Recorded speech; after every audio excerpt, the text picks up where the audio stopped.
Salut tout le monde, le Kakapit K2 est fini, prêt à sortir rouler. Je te mets pas pleine caméra parce que je vais t'éblouir, il y a un kit de LED complet donc fourni. Et au début on ne savait pas trop parce qu'on a des petits sockets ronds ici, on avait des petites clampes avec, on se dit bon les clampes c'est peut-être pour mettre des LED, machin, bidule. Le kit LED on avait du Y dessus, on savait pas trop à quoi ça sert. Enfin on s'est dit c'est peut-être pour rajouter des LED dessus, que nenni. Le kit de LED se ponte sur les voies. Donc le kit de LED avant, donc éclairage et clignot. Il y a une partie qui va sur la voie 2 par le switch en fait qui est livré avec par la platine. Et à l'arrière aussi, ça se met sur la voie 2 et la voie 1. Les LED avant sont uniquement bien sûr en éclairage simple. Et ce qui se passe c'est que quand tu tournes, et ben ça clignote. Pas forcément utile, mais c'est rigolo. Et donc devant aussi, hein, tu paniques pas. Il y a écrit gauche, gauche, droite, droite. Donc tu mets gauche, gauche, droite, droite. Mais si ton cerveau est inversé, ça va clignoter de l'autre côté. Si tu dois faire poser ton cerveau en reverse, tout ce qu'il faut faire, c'est tourner les plaquettes devant, derrière. Tout simplement, devant, tu la tournes à 180. Et derrière, pareil. Et derrière, tu échanges gauche-droite. Tu peux aussi enlever la gaine thermo, débrancher sur la plaquette et changer tes câbles. Mais tourner, ça va très bien si tu peux enlever ta gaine thermo. Quand tu accélères, évidemment, il ne se passe rien. Mais quand tu lâches tes gaz, en roulant, là, ça va faire bizarre parce que ça va le faire tout de suite. Mais en roulant, quand tu lâches les gaz, le temps qu'elle ralentisse, tu vois, regarde, c'est instantané. C'est dès que tu lâches tes gaz. Pour ceux comme moi qui roulent sans le frein auto, ça, c'est cool. Ça, le frein auto, évidemment, tu as tout de suite le frein qui se met en route. Ça, c'est le freinage simple, tu vois. Bien sûr, quand tu recules, tu as tes freins allumés aussi. Après, c'est un véhicule tuté, tu n'as pas besoin de feu de recul. Le feu de recul, c'est pour voir où tu recules, en principe. Là, c'est fixé dans la cage. Devant aussi. Là-haut, dans la carreau. Tu as évidemment plusieurs solutions. Là, j'ai fixé sur la carreau directement. À l'extérieur, j'ai fait un trou pour passer la plaquette. Je l'ai rabattu dessus, je l'ai vissé. Tu peux, quand tu fais ta peinture, si tu y penses, laisser ça transparent et caler ça derrière complètement, juste mettre des petits cales, puisque évidemment les LED ont des petites bosses, donc ça va toucher la carreau. Donc tu te mets des petites cales, des petites vis plus longues, tu cales ça dedans, tu peux le mettre dehors, tu fais comme tu as envie. Tu peux découper, mais je voulais pas découper, ça va pas fragiliser grand chose. Mais une découpe, c'est toujours moins propre que directement posé dessus, ou comme dit, le plus propre de tout, c'est fixer derrière. Si tu fixes derrière, tu peux avoir des saletés entre. À toi de voir ce que tu veux faire. Tu as 3 solutions pour les mettre. Enfin 4 si tu n'en mets pas. Pour la carreau, c'est pareil. Kakapit a fait quelque chose de super cool. C'est que tu as les vitres. Pour ceux comme moi qui mettent un coup de peinture unique. Basta. Mais tu peux aussi laisser tes vitres transparentes. Je sais, pour ceux qui suivent, j'en ai déjà causé sur une autre vidéo. Mais il y en a qui n'ont pas vu toutes les vidéos. Qui vont voir le Kakapit est prêt à sortir. Et il va leur manquer l'autre bout. Si tu mets pas les stickers de vitres et que tu laisses tes vitres transparentes, ils ont fourni les cadres avec autocollants. Donc tu peux avoir tes petites bordures noires sans devoir les faire en peinture. Tu as aussi la bande pare-soleil qui est livrée avec à part. Tu n'es pas obligé de découper ta vitre complète ici pour l'avoir. Tu as différents stickers encore avec pour donner différents looks. Donc rien que sorti de la boîte, tu peux faire déjà de 4 façons différentes, même avec une peinture unique. Enfin facilement 4 façons différentes. Tu fais comme tu veux. C'est vrai que le panier est long, ça fait un gros porte-à-faux. Une fois la roue de secours dedans, ça va. Après, c'est comme toujours, on s'habitue, ça fait bizarre comme ça. Bien sûr, moi, j'ai rapidement fait un tour dans la rue. Je peux vous dire que le porte-à-faux là derrière, avec la masse là derrière, et ben, sur le goudron, c'est franchement super agréable. Tu te lances sur le virage, tu lâches tes gaz, tu tournes, et le machin, il prend ce virage, il se casse pas la gueule ni rien. J'aime beaucoup. On a donc mis devant de la 40 000 CST, donc 40K pour kilo. Kilo égale 1000, ça n'a rien à voir avec une unité de poids. Kilo veut dire 1000. 1 kilo, c'est 1000 grammes. C'est pour ça qu'on dit à la base 1 kilogramme, tu saches de quoi tu parles, parce qu'un kilo tout seul, c'est vrai que pour nous, c'est toujours du poids, mais 1 kilo tout seul, ça veut juste dire 1000. Donc on a 60K CST devant, 40 pardon, 60 au centre, 10 à l'arrière. Pour les huiles de suspecte, j'ai pas encore touché. Niveau d'étarage, on a 1 cm devant, 1 cm derrière. N'oubliez pas de brider votre suspension de façon à ce que vos axes de cardan ne sortent pas. Moi, je me suis mis juste à la limite pour un maximum de débattement, à voir en roulant ce qui va se passer. Alors, cet engin, je ne vais pas le bâcher sauvage, donc je ne devrais pas trop faire de rouler boulet de méchants crash qui vont aller déformer mes triangles et sortir mes axes de mes noix. Ça, c'est ce qu'on verra. Donc la suspette arrière, tu vois, elle est un peu plus ferme que ce que je roule d'habitude, ce type d'engin, mais on a tout le porte-à-faux. Donc ça va y aller quand même, ça squatte pas trop. Devant, et ça c'est devant et derrière, t'as vu maintenant, regarde, c'est très ferme. Et mate ce qui va se passer. J'ai pas encore ouvert, hein. Tu pompes, et ensuite ça fonctionne librement. Alors tous ceux qui sont habitués à ça ont la réponse, ils vont te dire ouais, c'est des amortos émulsion. Il n'y a pas de membrane à l'intérieur, il y a un certain volume d'air dans l'amorto. Donc quand il est à l'arrêt un moment, tu as un souci de pression à l'intérieur de l'amorto. Et quand tu pompouilles, après il se libère. Ça peut aussi être la tige qui est coincée dans le fourreau. Hein, les tiges amorto gonflent pas. C'est la tige qui coince dans les joints toriques. Ça se bloque, ça arrive, selon le cas. Et alors, je comprends ouais, l'émulsion pour les compétiteurs, parce qu'ils vont dire, ouais, avec le petit volume d'air dedans, ça permet de bien passer les petits trous, les petites bosses. Et ensuite, sur les mouvements rapides, quand même, tu as l'huile qui bouge à l'intérieur, donc tu es un peu plus ferme sur les mouvements rapides de suspette. Si c'était vraiment viable, les mecs, à l'échelle 1, en compétition, il y aurait de l'air dans les amortos. Tu verras jamais ça, c'est une panne. Je taquine. Si ça fonctionne pour toi, tant mieux. Après, moi, en loisir, tu vois, alors, faut aller pomper et ensuite tu peux aller rouler. Maintenant, imagine-toi à la place du compétiteur. C'est une question que j'ai pour vous, les compétiteurs, avec vos systèmes d'émulsion.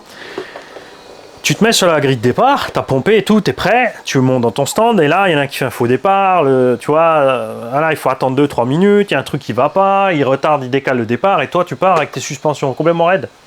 Il faut attendre 2-3 sauts pour que ça se libère, donc les premiers tours, c'est chaud à rouler, ou ça se libère vite, ou, tu vois ce que je veux dire? C'est une simple question. Hypothétique. Détendez-vous, hein.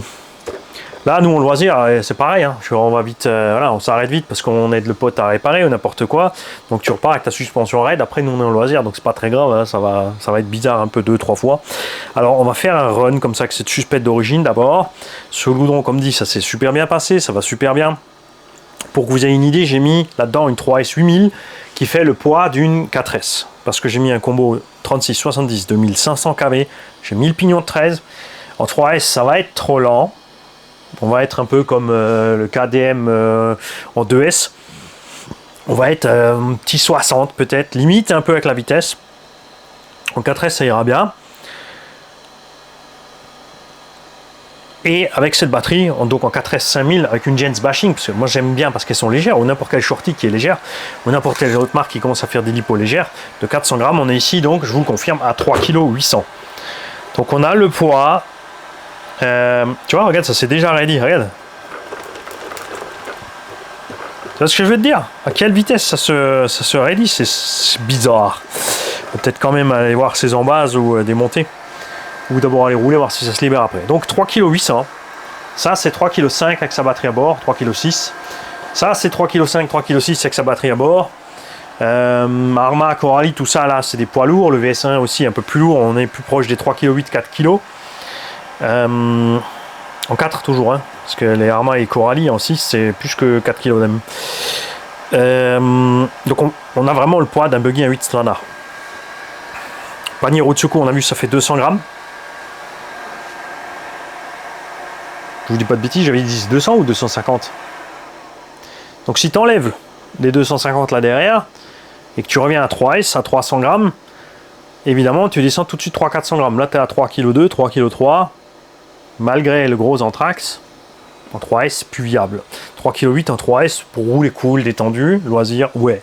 C'est ce que je vais faire avec cet engin. C'est pour ça qu'on va faire le premier run en 3 et on fera que le suivant en 4. Si j'en éprouve le besoin. On a des pneus qui sont bien mous. Quand vous les collez, faites gaffe. Alors, ils sont bien sûr tous montés déjà sur jantes. Laissez les commissions pour les coller. Si vous les démontez, vous ne faites pas avoir par un truc. Il n'y a pas vraiment de sens indiqué ni rien. Mais le profil, il a un espèce de sens, tu vois. tu as ici en cône, là, après si tu mets de l'autre sens, ça va aussi, mais essaie d'avoir deux gauche, deux droit. Après, si ça te dérange pas, si tu t'en fous du look, c'est égal. Tu peux aussi faire un avant gauche et un arrière droit sur le croisement. Ça aussi, ça existe aussi à l'échelle 1. Tu as des pneus asymétriques qui sont tous du même sens sur certaines marques. Tu en as qui ont un sens défini, il faut deux gauche, deux droit. Il y en a qui se montent en décalé. Tu trouves de tout. L'essentiel, c'est que ça marche. Est-ce que ça va vraiment changer énormément le comportement? Non. Donc, c'est pas très grave. Pour la KO, je vais te sortir la batterie. Pour la protéger, j'ai mis de la mousse autocollante sur les côtés là et sur l'avant. Comme ça. Là, il faut forcer un petit peu dessus puisque ici, je vous le rappelle, je vais te le montrer à la caméra, ça doit être... avec cette caméra, ça doit être viable, tu vois. Regarde, c'est fendu d'en haut jusqu'en bas. Donc, tu as une contre-pression dessus. Fait que tu mets ton clip et ça pousse automatiquement le clip dans son coin le plus haut. Et tu es tranquille. Là, c'est pour pas aller bouffer la peinture sur les côtés, pour être soft. Le châssis aussi qui va flexer un peu tout ça à l'intérieur, évidemment. Les LED, comme sont montés, sont bien à l'abri. Donc ici j'ai le petit 3670 2500 kV. Vous allez avoir peur, je l'ai bloqué assez fort, ouais c'est bon. Si tu mets un moteur en 40, ça devrait passer en 42, ça risque d'être chaud, il faudra faire gaffe. Hein. C'est ce que tu veux faire sur le châssis, essaye d'abord avant de te lancer. J'ai pas envie de démonter, de mettre un 42 pour te montrer que ça marche pas. Tant pis pour toi. Cerveau, ils ont tout pensé pour le mettre comme il faut dedans. Tiens, regarde, il y a une petite vis M2 qui est partie là-haut de la LED. On va refaire ça tout à l'heure. Câblage, donc Vario, tu as un chemin qui est donné là. Servo direct dans la boîte radio pas étanche. Cacapi ne prévoit pas ses engins pour aller rouler en flotte. Donc je mets un ballon autour. Alors c'est paradoxal parce qu'ils ont mis un petit joint en haut, mais il y a quand même deux ouvertures en bas. Après, il faut vraiment la noyer pour que l'eau rentre, on va dire. Si tu roules juste dans l'herbe humide, 2-3 flaques d'eau, ça ne devrait pas rentrer, mais méfie-toi quand même. Les petites pattes pour passer le câble Vario, comme ici on a le kit de LED en plus, ne suffisent pas. Donc j'ai utilisé, il te livre des cales de hauteur en plus pour le cerveau, selon si tu as un hauteur cerveau plus ou moins haut. Il va aller toucher sur le châssis sans être encore correctement fixé ici. Donc tu penses à ça, tu poses ton cerveau dedans, boîte radio montée pour voir si tu touches le châssis avant d'y être. Celui-là non, il est assez bas, donc il me restait 4 pattes. Je les ai utilisées ici pour fixer proprement mes câbles. Vous savez, en tant que mécano, j'aime pas du tout quand les câbles se baladent. Donc on a le câble des LED avant qui passe directement ici dans la boîte radio et les câbles arrière direct aussi. Pour faire ça, j'ai été obligé d'enlever la gaine thermo du petit module. Il livrait une gaine thermo avec deux cordons Y. Paradoxalement, eh ben, comme c'est livré, tu peux pas le monter parce que si tu le laisses dehors, faudrait passer une partie du Y dedans pour brancher le récepteur, mais ton câble est trop court. Dehors, tu branches donc ton Vario et ta direction. En fait pas, j'ai pas oublié les câbles moteurs, c'était pour vous faire la démo des freins et des clignots, enfin des freins surtout, sans que ça démarre. Et si tu mets les câbles dans le récepteur et les Y après, tu n'as pareil pas assez de longueur pour le mettre dehors. Donc dans tous les cas, tu as un souci. Donc tu peux faire une ouverture pour laisser sortir les câbles en haut, parce que si tu veux rien démonter pour le poser dessus, parce que ça chauffe. Ça chauffe en 6 volts raisonnablement. J'ai rapidement essayé 7.4. Je te déconseille de mettre 7.4 sur ce module. Peut-être qu'il tient, mais j'en sais rien. Et si je te dis que ça tient et ça crame, tu vois ce que je veux dire? Si tu veux le faire, fais-le. Moi j'ai essayé, ça a commencé à chauffer plus, donc je me suis dit, touche à ton tulle, laisse en 6. J'ai donc laissé en 6. Comme dit, comme plus c'est un engin que je fais utiliser pour le loisir, pour pas trop, je ne vais pas trop pousser dessus, donc j'ai pas besoin d'un cerveau hyper rapide et d'un bec d'enfer. Ça ira très bien comme c'est. J'ai donc enlevé cette gaine thermo, j'ai débranché tous les câbles, j'ai tout passé dans la boîte et j'ai tout rebranché. Il n'y a pas d'indication de ce qui est quoi, tu peux pas te tromper devant ta 4 LED, tous les autres derrière, donc 3, donc tu peux inverser gauche-droite, tu peux inverser la LED de position derrière le frein, Donc tu branches et tu vois ce qui s'allume. Hein. Ou alors tu te fais un petit repère de couleur sur les câbles. Ça, après, c'est chacun fait comme il veut. Mais c'est très simple. Il y a 2 câbles à l'entrée pour les signaux, gaz, frein et direction. Et 4 câbles à la sortie pour les 4 LED. Tu ne peux pas inverser les entrées et les sorties parce que ce ne sont pas du tout les mêmes prises. Et si tu as branché gaz, frein et que ça clignote, ben, tu inverses à ce moment-là. Donc tout ça, ça va bien. Le support vario est prévu pour les variateurs Hobbywing, puisqu'ils sont hyper répandus dans le monde du modélisme, rebadge à toutes les sauces, Connect, tout ce que tu veux. Il y a aussi les goules RC qui sont pompés un peu sur la fabrication.